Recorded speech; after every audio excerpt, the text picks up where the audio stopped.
Всем привет. Terima kasih teman-teman udah mampir lagi di The Mono. Jadi hari ini tuh aku baru banget pindahan ke rumah aku yang baru. Nah mungkin buat teman-teman yang udah ngikutin dari awal bingung kali ya, kok rumah yang baru, sedangkan aku udah hampir 3 bulan gitu di Moskow. Terus selama kemarin 3 bulan tinggalnya di mana? Nah jadi ini juga sedikit informasi buat teman-teman untuk pekerja asing yang kerja di pemerintahan.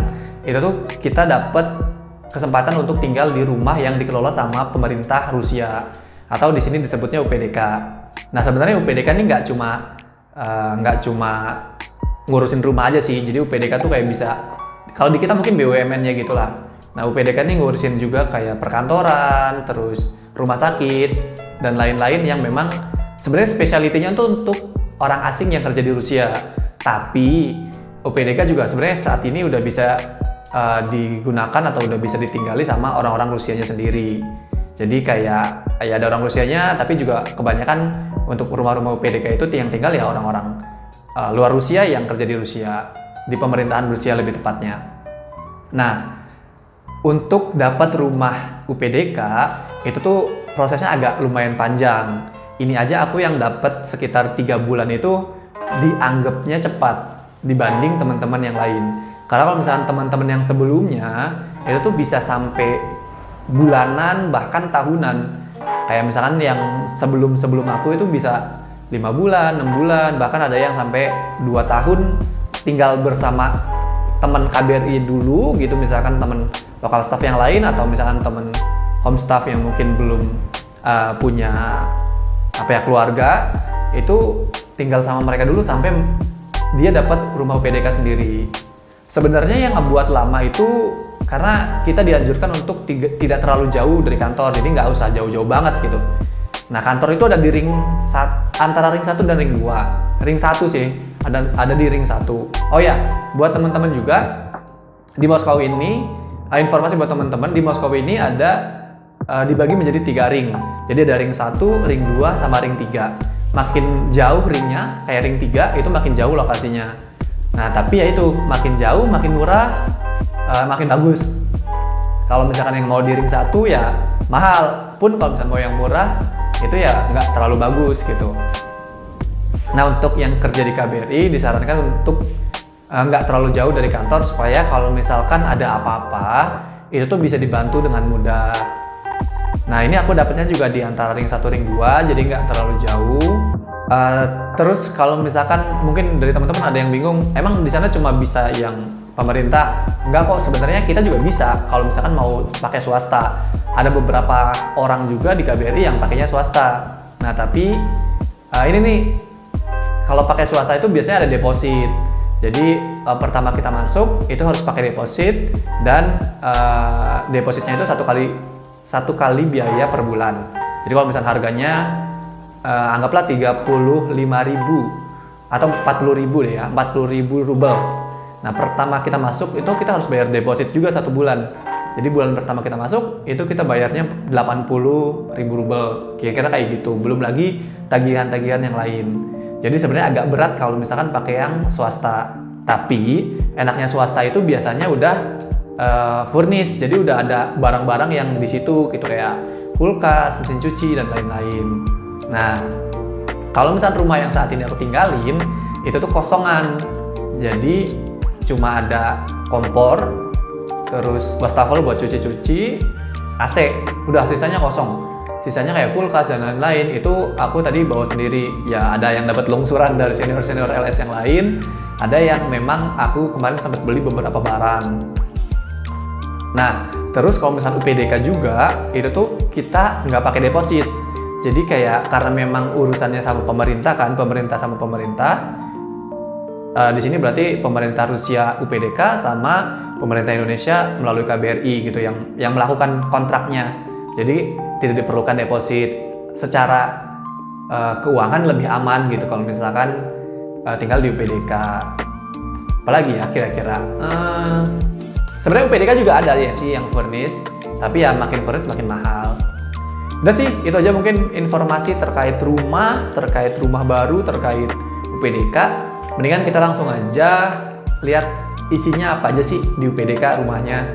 Kayak gimana sih bentukan rumahnya. Ini aku sebenarnya udah di dalam rumah, tapi masih di depan pintu masuk. Nanti kita coba keliling beberapa ruangan yang ada di dalam rumah baru ini. Nah, ini pintunya, tempat tadi aku ambil tag buat video pertama.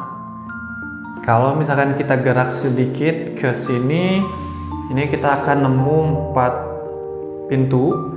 Pintu pertama ini buat ruangan tidur atau ruang utama. Pintu yang ujung lurus itu dapur.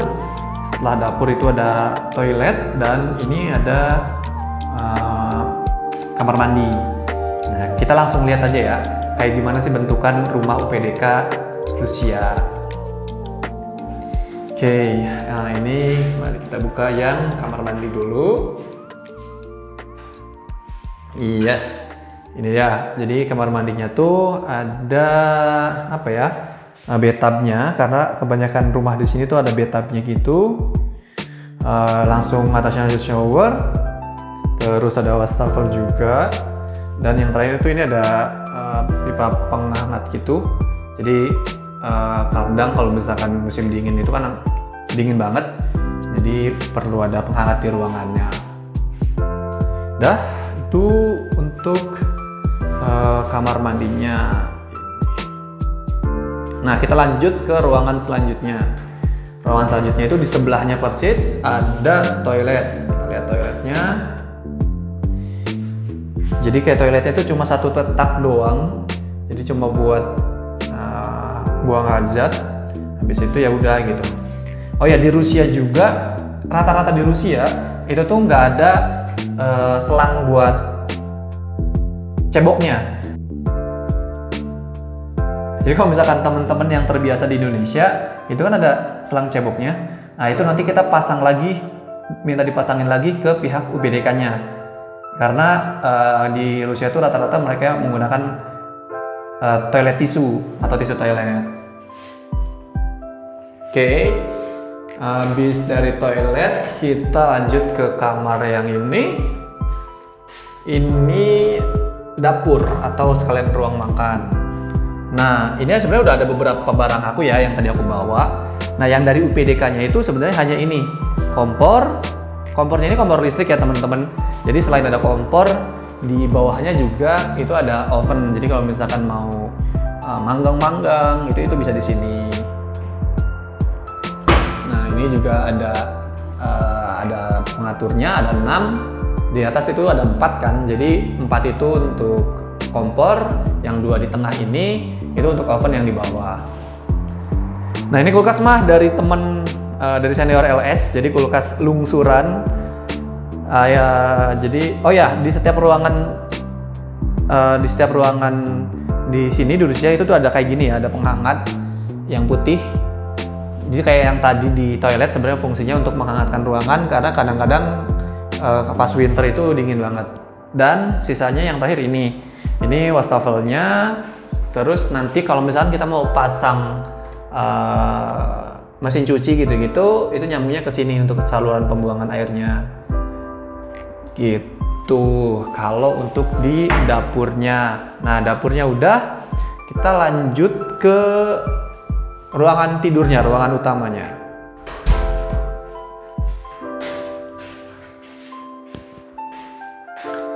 Assalamualaikum. Nah, ini sebenarnya tadi barang-barang aku, teman-teman, yang tadi aku bilang pindahan. Jadi benar-benar kosong sebelumnya. Cuma kosongan aja gitu. Plus AC. Jadi kayak kalau misalkan di Rusia itu, ini disebutnya kamar satu komnata atau satu kamar. Jadi satu kamar, terus ada dapurnya. Kalau misalnya yang studio itu yang dapur sama kamarnya nyatu. Dan di Rusia juga nggak setiap sih, tapi kebanyakan rumah itu tuh biasanya ada balkonnya. Nah, kita juga kebetulan ada balkonnya. Kita lihat balkonnya. Nah, ini balkonnya. Jadi dari ujung ruang tidur, dari ujung ruang kamar sampai ke ujung dapur. Jadi lumayan panjang balkonnya. Biasanya orang sini tuh kalau misalkan kalau misalkan summer, musim panas, itu tuh kayak dibersihin, terus kayak ngadain barbecue di di balkon. Biasanya kayak gitu. Oh ya, buat teman-teman juga, info sedikit kalau misalkan rumah aku yang baru ini deket banget sama Masjid Moskow atau Moskow Katedral. Jadi kayak nanti kapan-kapan aku coba main ke situ, kita coba buat video tentang Masjid Moskow. Karena Masjid Moskow ini salah satu atau bisa dibilang masjid terbesar di Eropa. Oh ya, satu lagi mungkin ini yang unik dari sistem di Rusia, nggak tahu. Mungkin aku yang baru tahu atau memang di Indonesia belum ada. Jadi kalau misalnya di Rusia itu jendela bisa dibuka dari dua arah. Kayak yang sekarang kan ini dibukanya dari atas nih. Kalau misalkan tuasnya kita dorong ke samping, itu dia akan buka dari samping.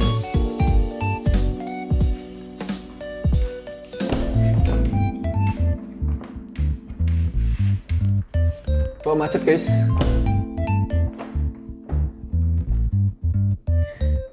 Kalau ke bawah itu kekunci, kita coba lagi ya. Kalau ke samping itu harusnya dibuka dari samping.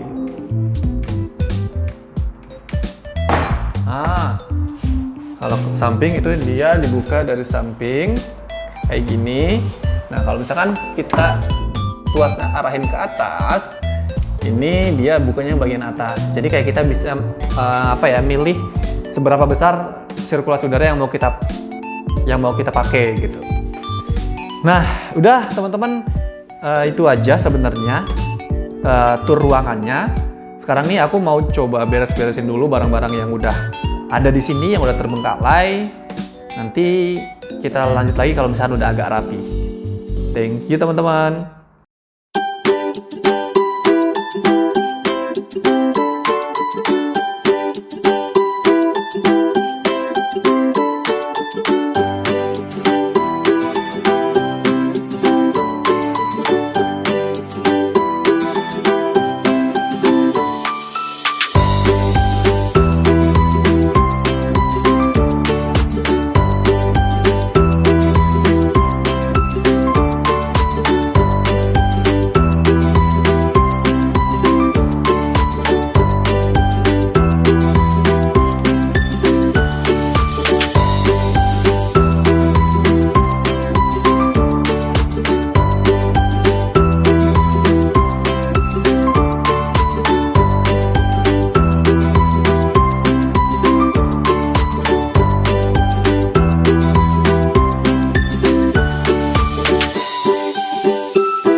Nah, itu dia teman-teman. Tadi beres-beresnya udah selesai, barang-barangnya semua udah ditempatin di tempatnya. Kasur, lemari kecil, dan lain-lain itu udah ditempatkan. Kita coba lihat kayak gimana penampakan setelah barangnya sudah ditata. Let's go! Nah, kita balik lagi di ruang, bahasanya lobby kali ya, atau di koridor. Nah, bisa disebutnya koridor. Jadi di koridor kan yang tadi kosong, ini kita isi sama gantungan baju. Sebenarnya nanti kalau misalnya aku udah beli lemari, baju-baju ini kan aku taruh di lemari. Jadi yang di sini tuh gantungan baju buat jaket-jaket tebal kayak gini. Jadi kalau misalnya nanti winter itu jaketnya taruh di luar kayak gini. Nah, kebetulan karena aku belum ada lemari, jadi baju-baju aku yang udah pernah dipakai pun sementara ini aku taruh di sini terlebih dulu. Terus di bawahnya ada rak sepatu. Oke, mau urutannya kita samain aja ya kayak tadi. Habis kita lihat koridor, kita lihat kamar mandi. Sebenarnya untuk kamar mandi belum banyak perubahan karena nantinya akan dipasang penutup gitu, kayak tirai penutup supaya airnya nggak muncrat keluar, karena kan ini kamar mandinya kamar mandi kering ya, jadi nggak boleh ada air karena nggak ada pembuangannya atau tidak ada drainasenya. Jadi nanti akan dipasang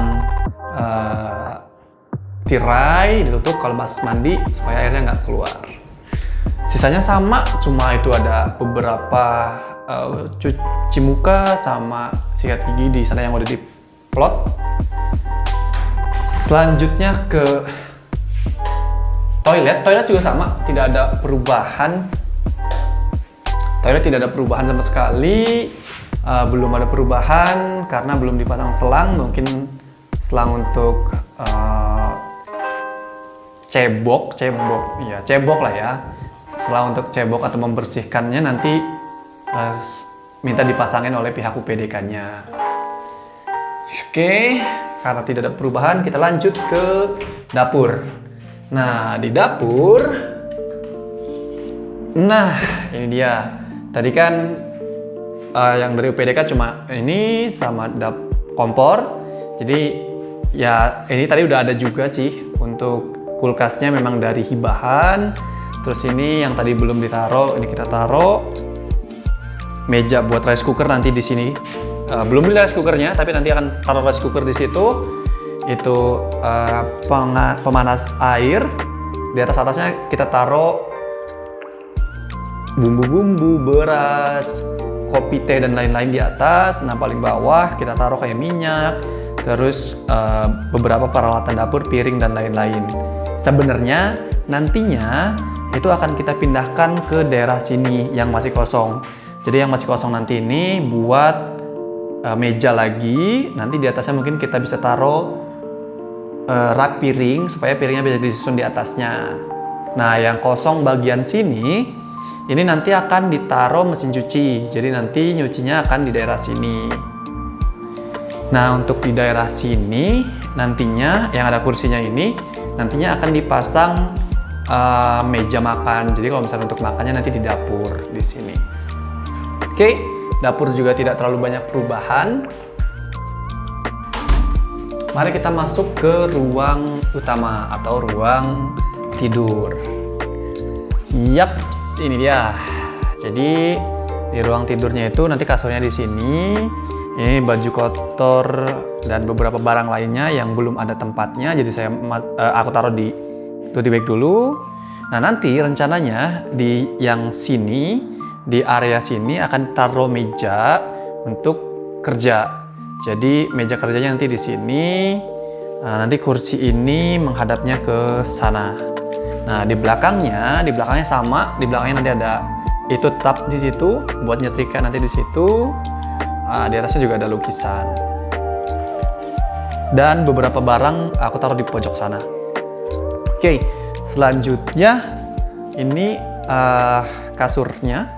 Terus sampingnya ada baju bahasanya laci, lemari laci. Itu isi baju-baju gitu. Nah, di atasnya kalender untuk mengingatkan kita akan tanggal berapa sekarang. Rencananya nanti di sebelah sini, mungkin di belakang sini akan ada lemari. Dan sementara kosong ini jemuran. Ini aku taruh di sini dulu. Nantinya rencananya akan ditaruh sofa atau tempat TV di sini. Nanti sofanya di sebelah sini. Jadi sofanya nanti di daerah sini, di bawah AC persis untuk sofa. Nanti areal TV-nya sebelah sini. Nextnya seperti itu, akan seperti itu rencananya. Nah, ini cerminnya udah dipasang juga. Tadi kan ditaruh di bawah. Sekarang udah dipasang, jadi kita bisa dandan sebelum kita ke kantor. Dan terakhir bagian balkon juga sama, belum banyak perubahan. Tapi ada beberapa barang yang memang harus ada beberapa barang yang memang harus ditata. Nantinya di bagian balkon rencananya akan ditaruh beberapa tanaman. Ditaruh meja, nanti akan ditaruh tanaman. Potnya sudah ada, tinggal beli tanamannya. Nah, itu dia teman-teman sekilas tentang rumah baru. Gimana cara dapetnya, gimana berapa harganya dan lain-lain. Ini udah malam, dari tadi kita packing, beres-beres, ngebuka barang-barang, ngebersihin, ngerapihin dan lain-lain sampai udah malam sekarang. Dan ya ini lumayan indah kalau malam pemandangannya dari balkon.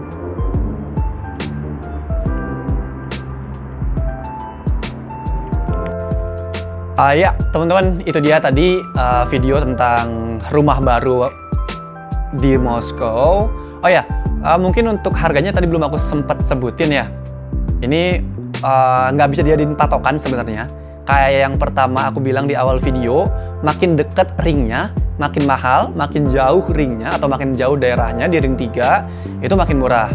Nah kalau untuk rumah aku sendiri, kalau misalkan mungkin nanti teman-teman ada yang nanya berapa harganya, rumah aku ini sewanya per bulan itu 36.400, atau kalau misalkan dirupiahin sekitar 7 juta. Anggaplah 1 rubel itu 190-an atau hampir 200 lah ya. Kalau misalkan 200 berarti 77.200.000 itu untuk per bulannya.